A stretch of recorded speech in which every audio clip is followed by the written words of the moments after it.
WB health পোর্টালে আজকে হাউসটপশিপের একটা রিক্রুটমেন্টের নোটিশ দিয়েছে, তো সেটাই আজকে আলোচনা করব। দেখো ডেট দেখতে পাচ্ছ 30শে May 2025। Number of vacancy 19। Date of counselling হচ্ছে 12 জুন 2025 এবং এটা কোথায়? Prafulla Chandra Sen government medical college, Arambagh, Hooghly. আমি তোমাদের আগেও বলেছিলাম যেসব নতুন মেডিকেল কলেজগুলো তৈরি হয়েছে, যেখানে এখনও ইন্টার্ন ব্যাচ আসেনি, সেই সব কলেজগুলো কিন্তু এখনও হাউসটপশিপের জন্য বেস্ট জায়গা। যারা নিজেদের কলেজে হাউসটপশিপ পাচ্ছ না, তাহলে আরামবাগে কিন্তু তোমরা গিয়ে অবশ্যই ট্রাই করতে পারো। ওকে, তাহলে দেখতে পাচ্ছ পরের পেজে যাই। এখানে আমরা ক্রাইটেরিয়া যদি দেখি, ক্রাইটেরিয়ার ক্ষেত্রে মেডিসিনে থাকছে 300 নম্বর, সার্জারিতে 300 নম্বর, গাইনিয়ার অবসে 200 নম্বর, পেডে 100 মার্কস।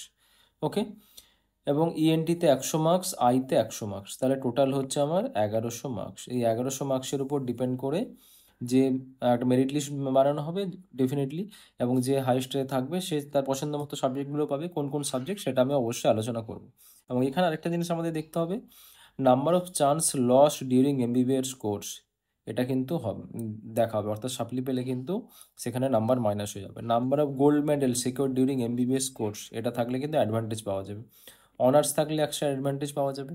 ওকে, এবং এক্ষেত্রে যারা সদ্য ইন্টার্নশিপ কমপ্লিট করেছো তাদের যে যে সার্টিফিকেটগুলো নিয়ে যেতে হবে, দেখো এমবিবিএস এক্সামিনেশনের মার্কশিট তো নিয়ে যেতে হবে। তুমি অনার্স বা গোল্ড মেডেল যদি ডকুমেন্ট থাকে সেটা তোমাকে নিয়ে যেতে হবে, ডেট অফ বার্থের প্রুফ, এবং ইন্টার্নশিপ কমপ্লিশন সার্টিফিকেট। এটা কিন্তু ইন্টার্নশিপ শেষ করার সাথে অবশ্যই তোমাদের কলেজ থেকে কালেক্ট করে নেবে। এবং তারপরে আসি মেডিকেল রেজিস্ট্রেশন সার্টিফিকেট। যারা পার্মানেন্ট রেজিস্ট্রেশন সার্টিফিকেট পেয়ে গেছো তাহলে তো খুব ভালো।